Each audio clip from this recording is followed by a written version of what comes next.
Hi, I'm Robert and this is Where Am I? A children's game for 2 to 4 players. For children 5 years of age and older. It's short and it's simple. After the first time playing, children can play this without ever looking at any rule again. And it's exciting. Lots of suspense. I've seen children play this for hours and hours over and over again. So, where I am is basically playing hide and seek on a board. The board itself consists of cardboard tiles. Total components are 72 cardboard tiles, 20 cardboard pointers, 4 cardboard moaning chips and 4 pawns. That's it. Oh, and maybe additional marking pens, but those are optional. First, all players draw their own picture on one of the 24 portrait tiles. Then they take all the tiles of that color, which is the building color, to build a board together, placing a tile one by one on the table face down. The pattern of the tiles depends on the numbers of players. For instance, with 2 players you build a pattern of 6 by 6, with 3 players of 6 by 8, or in this example with 4 players of 8 by 9. What we are building is a big castle, and we are all hidden in that castle. That means our self-portraits are hidden in that castle. Every player will try to find another player in that castle. To find the other one, you can use secret passageways, hidden hatches or lazy nights and merry ghosts that will give you more and more clues to help you find your fellow player. I'll show you. First, we go from building color to playing color. It means all players give the pawn, moaning chip and 5 pointers of their building color to the player on their left and take the same items of the player to their right. This is now the color you are going to play with. So what you just did is you just build a board for the player that is going to play in that particular color, to find you, to find your self-portrait.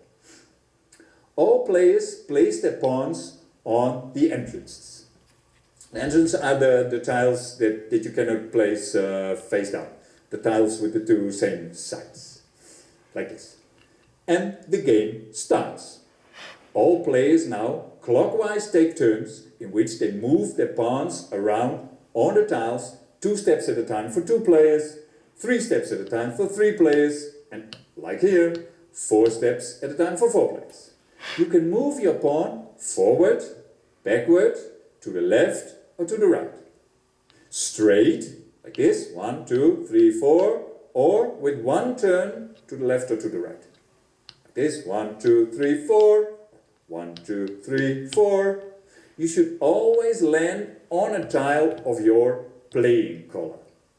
Every tile you land on, you turn face up and you carry out the effect. For instance, first player. First player goes 4 steps, 1, 2, 3, 4, turn, empty tile. Nothing happens. Next player, 1, 2, 3, 4, aha, hidden hatch. Hidden hatch. Now this player can take a peek into another part of the castle. Turn over another tile somewhere and have a look. This is, okay, clue tile, good to know. Third player, 1, 2, 3, 4. Ooh, it's a secret passageway. Now this player is allowed to go to any other part of the castle, stay there and also turn that tile. So let's go over here. And what's this? Okay, empty tile. Fourth player. 1, 2, 3. Oh no. Closed door. He is stuck now and has to miss 1 turn. Moaning. He places his moaning chip on the tile. Next turn will only consist of taking back his moaning chip. First player again. 1, 2, 3, 4, and that's a clue tile. With the clue tile, you give the player that built your board a pointer and you ask where are you not?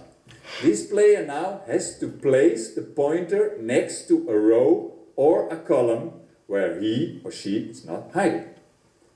Well, this is how the game works. First player to land on the portrait tile of another player wins the game. Young children can play this without any strategy, just placing the tiles in any order, only remembering where you placed your self-portrait. Simple, fast, and still lots of suspense. But once you get the hang of it, you can play this with a surprisingly big amount of strategy. Because the tiles have different effects, you can set up a strategy by making an order in the tiles before placing them. You only have to remember which number of the order, which number is your self-portrait, like the 3rd or the 15th, and then you remember. For strategy, well, where you place the entrance can be very important, or you can place the secret passageways next to your self-portrait, so you lure your fellow player away from your portrait. Or the closed doors next to your self-portrait to slow the other player down. Or when you have to use the pointers. For instance, you point out a row with already turned tiles, giving away no information. Or point out a row with only clue tiles, so the other player won't use those anymore. Or a row where all the secret passageways are.